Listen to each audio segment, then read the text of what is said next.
말씀하십니다. 요한복음 11장 41절부터 44절까지의 말씀.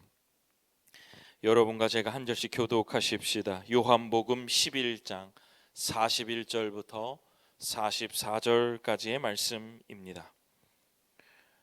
41절, 요한복음 11장 41절. 돌을 옮겨 놓으니 예수께서 눈을 들어 우러러 보시고 이르시되 아버지여, 내 말을 들으신 것을 감사하나이다.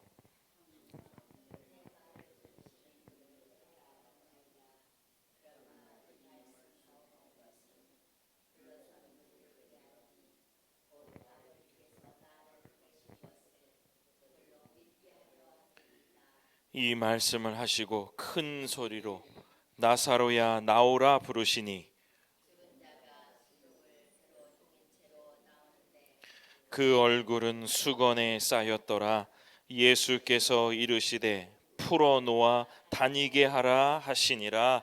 아멘. 기도하겠습니다. 고마우신 아버지 하나님, 오늘도 하나님의 귀한 말씀을 듣겠사오니 십자가 밑에 살아가는 삶을 우리에게 다시 한번 알려주시고 예수 그리스도가 가신 그 길을 따라 십자가 밑에서 십자가에 달리신 예수 그리스도만 바라보며 살아가는 귀한 힘을 말씀 가운데 허락하여 주시옵소서.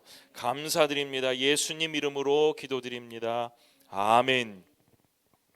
요한복음 11장 41절부터 44절의 본문을 가지고 풀어놓아 다니게 하라, 풀어놓아 다니게 하라 라는 제목으로 말씀을 선포하겠습니다. 십자가 밑에서 산다는 것, 네 번째 시간입니다. 2025년 우리 이때 이 교회 표어가 흩어져 생명으로 살라. 그래서 시즌 1에는 생명으로 사는 것에 대해서 말씀을 드렸습니다. 그리고 그 시즌 2에는 그 방법, 흩어져 사는 게 무엇인가에 대해서 말씀을 드렸고, 지금 시즌 4에는 종료주일, 부활주일이 있기 때문에 십자가 밑에서 산다는 것, 시즌 4에는 환대하는 것, 선대하는 것에 대해서 말씀을 차근차근 저도 준비를 하고 있습니다. 여러분, 십자가 밑에서 산다는 것의 한 단어를 여러분 마음속에 새기는 것은 무엇이어야 되냐면 신뢰입니다. 이 신뢰는 얻어내는 관계가 아니라 예수님과의 관계 안에서 성장하는 믿음의 신뢰를 말씀드리고 있습니다. 종려주일, 부활주일, 또 지난주에 설교를 통해서 여러분에게 이 신뢰에 대한 이야기를 하고 있습니다. 십자가 밑에서 산다는 것은 예수님과의 신뢰가 쌓이는 것, 그러한 삶을 사는 것이 바로 십자가 밑에서 산다는 것, 그 삶의 의미일 것입니다. 오늘 본문은 여러분도 잘 알고 계시듯이 나사로가 죽었다가 나사로가 다시 살아난, 나사로의 죽음, 나사로를 다시 살리신 사건이 오늘 요한복음 11장에 기록되어 있습니다. 성경을 보면 예수님은 바로 이 나사로, 그 다음에 그 동생들 마르다, 마리아를 무척 아끼셨던 것으로 보입니다. 그런데 오늘 이 본문은 그 아끼시는 사람 중에 한 명인 오라버니 나사로가 죽었습니다. 죽음의 권세, 인간이 넘어설 수 없는 죽음의 권세 앞에 속수무책이었죠. 참 안타까운 일입니다. 예수님도 35절에 보면 예수께서 눈물을 흘리시더라. 참 슬프고 비통한 일을 예수님이 당하셨다, 이렇게 성경은 말씀하고 계시죠. 그런데 나중에 제가 또 설명을 드리지만 이 예수님의 눈물은 우리 인간들이 겪어내는, 인간들이 경험할 수 있는 그런 슬픔의 정도는 아니셨어요. 이따가 조금 더 자세하게 설명을 드리겠습니다. 아무튼 나사로의 죽음, 나사로의 살리시는 그 사건이 가득 써 있는 이 요한복음 11장에서 우리는 어떤 것을 보아야 할까요? 어떤 것을 알아야 할까요? 어떤 것을 교훈으로 얻어야 할까요? 그저 예수님께서 사랑하신 사람을 죽음에서 다시 살리신 사건으로 보기에는 여러 부분에서 우리가 고개를 갸우뚱거릴 부분이 있다라는 말입니다. 여러분, 이것을 먼저 한번 보시면서 오늘 말씀을 차근차근 따라가 보시죠. 요한복음 11장 2절의 말씀입니다. 이 마리아는 향유를 주께 붓고 머리털로 주의 발을 닦던 자요, 병든 나사로는 그의 오라버니더라. 여러분, 무엇을 보면 됩니까? 우리가 지난주에 제가 설명드렸죠. 시몬, 그러니까 바리새인 중에 시몬이라는 사람의 식사에 초대했고, 어떤 여인이 갑자기 들어와서 예수님의 발을 눈물로 씻고 또 어떤 부분은 머리를 부었다고 하는데, 이 여기 누가복음의 기사는 눈물로 발을 씻었고 향유를 부은 그 마리아가 오늘 이 본문에 나오는 마리아라는 거예요. 여러분 기억나세요? 이 마리아가 어떤 마리아예요? 소문난 죄인이었습니다. 그리고 이 이야기는요, 어떤 것을 여러분 상상해 볼 수 있냐면, 제가 부활주일날 설교를 여러분에게 했습니다. 예수님의 시체에 향유와 향품을 바르러 그 새벽에 간 여인이 있어요. 그 여인의 이름이 누구죠? 마리아란 말이에요.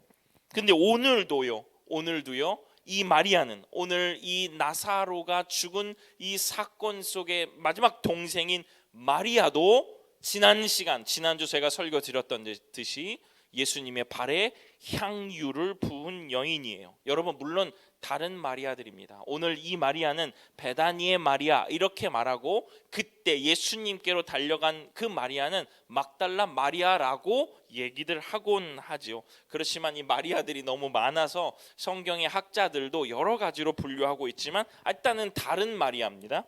그럼에도 불구하고 예수님의 죽음 앞에 향유를 바르러 간 마리아, 오늘은 나사로의 죽음 앞에 서서 예수님께 향유를 부른 마리아, 죽음을 앞두고 죽음을 준비한 사람들, 뭔가 큰 의미가 와닿죠. 처음 시작부터요. 따라서 이 모든 일들은, 오늘 이 나사로를 살리신 이 이야기는 부활의 사건과 아주 깊은 관련이 있는 본문이라는 겁니다. 우리에게 생명을 주시는 이 부활의 사건에 앞서서 마치 무슨 예행 연습이라도 하듯이 그 본문은 아주 예수님의 부활 사건과 아주 닮아 있다라는 것이죠. 여기서 예수님도 부활의 그 유명한 말씀 구절을 여기서 얘기해 주세요. 요한복음 11장 25절 26절. 이거 함께 읽어보겠습니다. 예수님께서 이 나사로를 죽으시면서 하신 그 이야기 가운데 나온 이야기예요. 함께 읽어보겠습니다. 예수께서 이르시되 나는 부활이요 생명이니 나를 믿는 자는 죽어도 살겠고 무릇 살아서 나를 믿는 자는 영원히 죽지 아니하리니 이것을 내가 믿느냐. 아멘. 우리 부활절 되면 항상 외우고 말하는 구절이 바로 여기서 예수님이 말씀하시는 거예요. 나사로가 죽었다가 나사로를 살리시면서 말씀하시는 것이 이 유명한 구절이 여기 있습니다. 첫 번째는 이 나사로의 그 살리심에 연결돼서 향유를 바른 마리아가 있고, 또 예수님의 시체의 향유와 향품을 바른 그 마리아가 있다. 이게 첫 번째 갸우뚱거리고, 두 번째는요, 예수님은 나사로가 병들었다라는 소식을 듣고요, 11장 6절 나사로가 병들었다 함을 들으시고 그 계시던 곳에 이틀을 더 유하시고. 여러분, 사랑하는 사람이 죽었습니다. 병이 들었죠. 이때는요, 병이 들었는데 예수님께서 서둘러 가지 않으시고 지체하세요. 나중에 그 누이들에게 원망의 단초가 되죠. 왜 그러시는 거야? 왜 사람들이 손을 쓸 수 없을 때까지 기다리신 거야? 도대체 왜 그러신 거야? 가볼 수 있었잖아 라는 생각이 우리들에게 든다는 거예요. 여러분, 그 다음은 더 그렇습니다. 예수님께서 서둘러 베다니로 가시지도 않았어요. 그 소식을 듣고요. 그런데 마을 근처에 가셔서 예수님이 그 마을로 들어가지 않으셨어요. 나사로와 마르다와 마리아가 있는 곳 집으로 들어가지 않으시고 그 근처에서 머물었어요. 모처에 거하셨어요. 그리고 차례로 마르다와 마리아를 부르십니다. 요한복음 11장 30절에 나와요. 예수는 아직 마을로 들어오지 아니하시고, 늦으셨어요. 출발도 늦으셨는데 예수님께서 그 마을에 들어오시지 않고요, 마르다를 도리어 불러내세요. 마르다는 예수님이 오셨다는 말을 듣고 맞이하러 나갔어요. 거기서 예수님께서 마르다에게 약속하십니다. 내 오라비가 살아날 것이다 라고 얘기해 주세요. 마르다가 여기서 기가 막힌 고백을 합니다. 베드로의 고백과 아주 비슷한 고백이에요. 거기서 요한복음 11장 27절, 이르되 주여 그러하외다.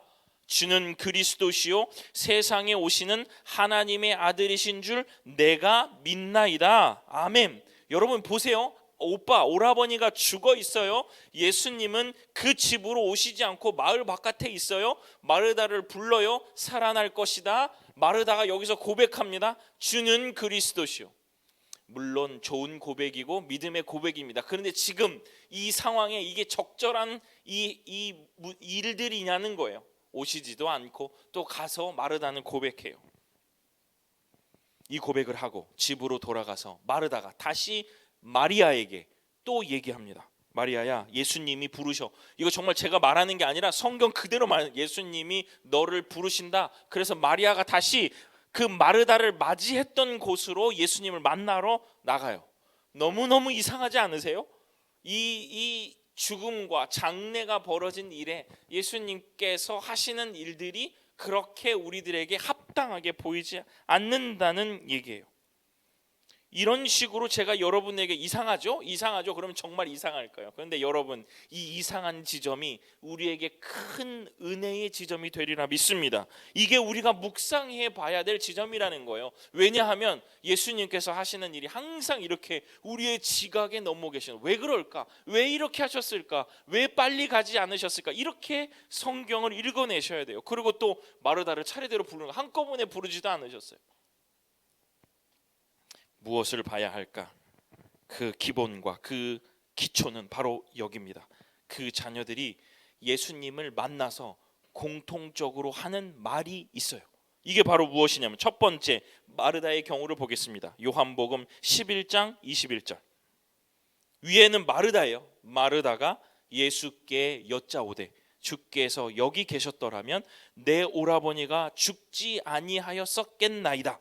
이게 마르다가 예수님을 보자마자 한 소리예요. 자, 그 다음 또 불려간 마리아가 예수님께 또 얘기합니다. 11장 32절. 마리아가 예수 계신 곳에 가서 배웠고 그 발 앞에 엎드려 이르되 주께서 여기 계셨더라면 내 오라버니가 죽지 아니었겠나이다 하더라. 여러분, 공통적으로 뭐라고 얘기해요? 예수님이 계셨더라면 병든 것은 어쩔 수 없지만 죽지 않았을 것입니다 라고 얘기하는, 예수님이 여기 계셨더라면 죽지는 않았을 것입니다 라고 동일하게 얘기해요. 성경이 아주 반복적이고 정확한 워딩으로 마르다와 마리아의 이름만 바꾸면 똑같은 말이에요. 인간들은 그렇게밖에 말할 수 없죠. 여러분, 이것을 무엇이라고 여러분 느끼십니까? 저는요, 이 본문을 보면서 자꾸 우리는 주님을 우리의 문제로 초대하는 거예요. 주님 보러 우리의 문제로 오시라는 거. 주님이 여기 계셨더라면 우리의 문제에 예수님을 초대하는 꼴이 되는 거죠. 자연의 법칙, 어쩔 수 없는 상황, 내가 해결할 수 없는 상황으로 주님만 오시라고 해요. 그렇게밖에 할 수가 없죠. 마치 여러분 설교 기억나세요? 예수님의 무덤으로 간 마리아가 하는 행동이 성경에 나옵니다. 뭐라고 나와요? 울며 불안에 떨었다 그래요. 똑같이 주님이 여기 계셨더라면 마르다도 슬프고 마리아도 울어요. 예수님을 찾아간 그 마리아도 운 것처럼요, 슬퍼해요.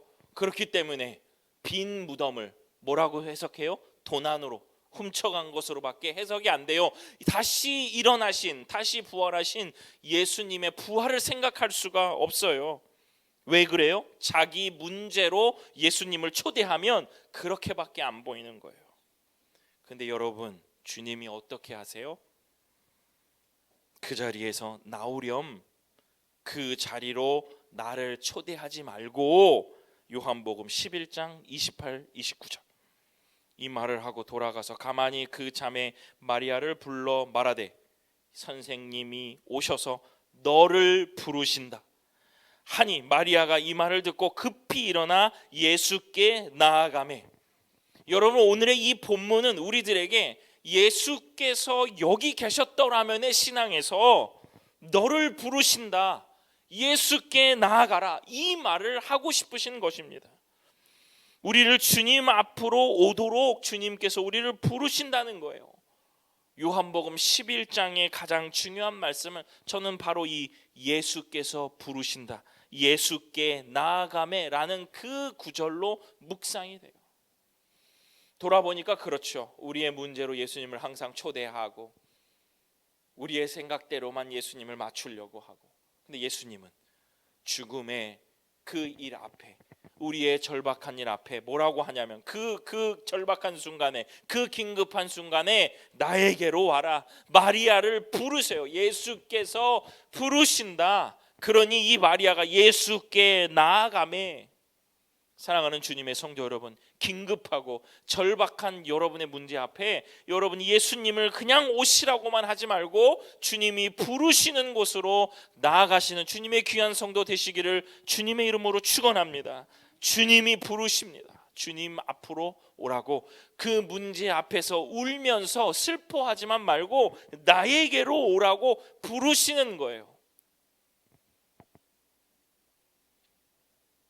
저는 조금 더 성경적이라고 제가 증거를 대볼 수 있는 부분이 또 있습니다. 요한복음 11장 33절이에요. 제가 한번 읽어보겠습니다. 예수께서 그가 우는 것과 또 함께 온 유대인이 우는 것을 보시고 심령에 비통히 여기시고 불쌍히 여기사. 여러분, 심령에 비통히 여기셨다. 엄청난 슬픔이에요. 근데 이 슬픔에 뭐가 가미되어 있냐면, 뭐가 첨가되어 있냐면 분노가 첨가되어 있는 것이 비통이라는 말이에요. 원어의 표현상으로서는 주님이 슬픔과 함께 분노하셨다는 것. 무엇을 그렇게 분노하시고 무엇을 그렇게 비통해 하셨을까? 바로 이것입니다. 죽음의 권세와 이 세상의 모든 권세를 가지신 예수님이 죽음의 권세 아래에서 슬퍼할 수밖에 없는 자신의 사랑하는 사람들에 대한 연민과 슬픔이에요. 너무너무 사랑해요. 나사로와 마르다와 마리아를 사랑하신 것처럼 우리도 사랑하신다는 거예요. 그런데 우리도 그 죽음의 권세 앞에 슬퍼하잖아요.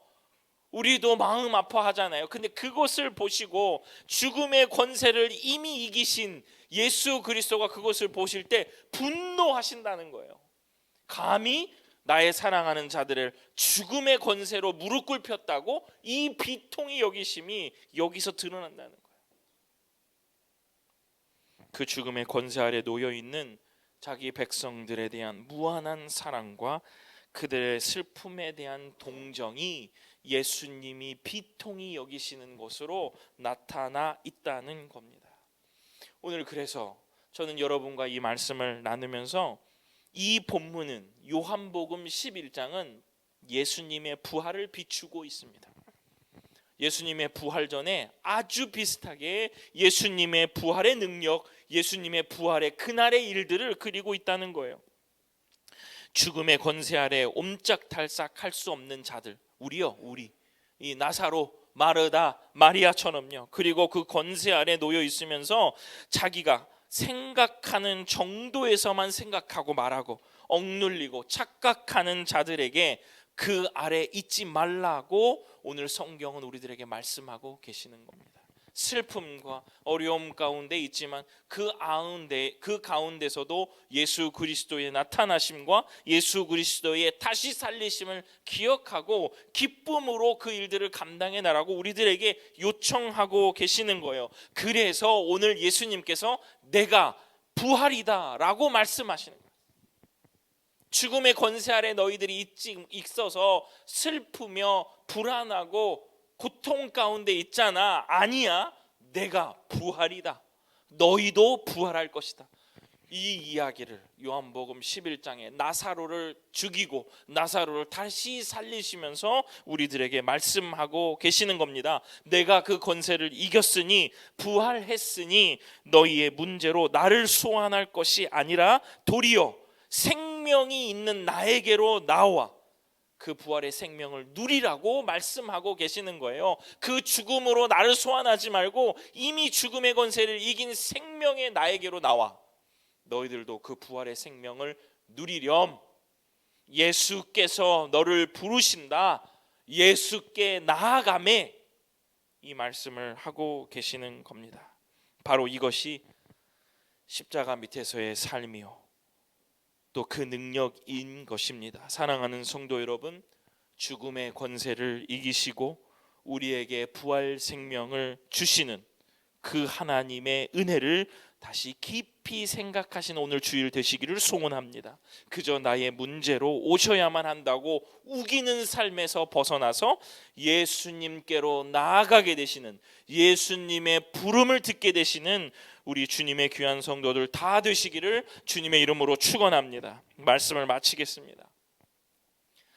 나사로의 죽음과 살아남, 이것은 그저 예수님의 치유 사역, 예수님의 능력, 이적 이런 사역에만 머무는 말씀이 아닙니다.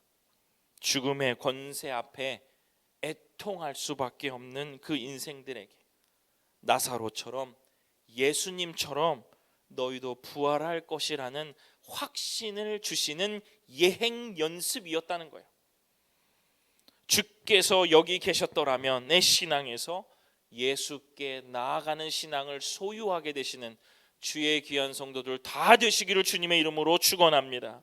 요한복음 11장 44절 다 마치고 나서 예수님께서 그들에게 하시는 말씀, 나에게 하시는 말씀이요 우리 교회에게 하시는 말씀입니다. 우리 함께 읽어보도록 하겠습니다. 요한복음 11장 44절 죽은 자가 수족을 배로 동인 채로 나오는데 그 얼굴은 수건에 쌓였더라. 예수께서 이르시되 풀어놓아 다니게 하라 하시니라. 아멘. 여러분, 풀어놓아 다니게 하라. 어떤 기분이 드세요? 어떤 기분이 드세요? 제가 오늘 기원 찬송들 속에서 자유, 해방 이런 말씀 많이 들었는데 풀어놓아 다니게 하라.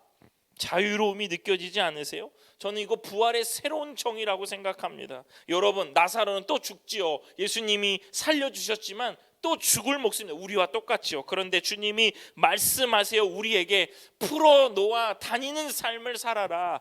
자유와 해방의 삶을 살아라. 죽음의 권세에 억눌려 살지 말아라. 너희들 착각하지 말아라.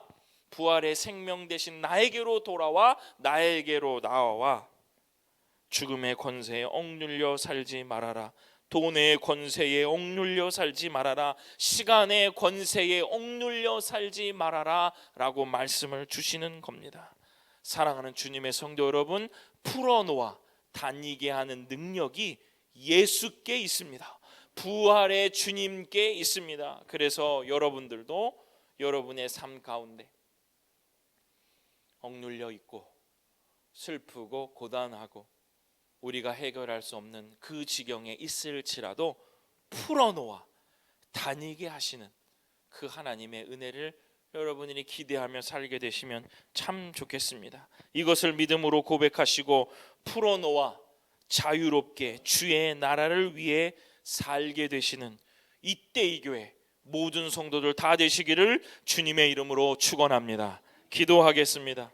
고마우신 아버지 하나님, 풀어놓아 다니는 능력을 얻기를 원하오니 억눌려 살지 않게 하시고 하나님의 능력을 힘입어 모든 생각에 자유롭고 모든 행동에 자유로우며 주의 나라를 위하여 우리의 삶을 드릴지라도 아까워하지 않는 자유와 해방의 능력을 우리들에게 허락하여 주시옵소서.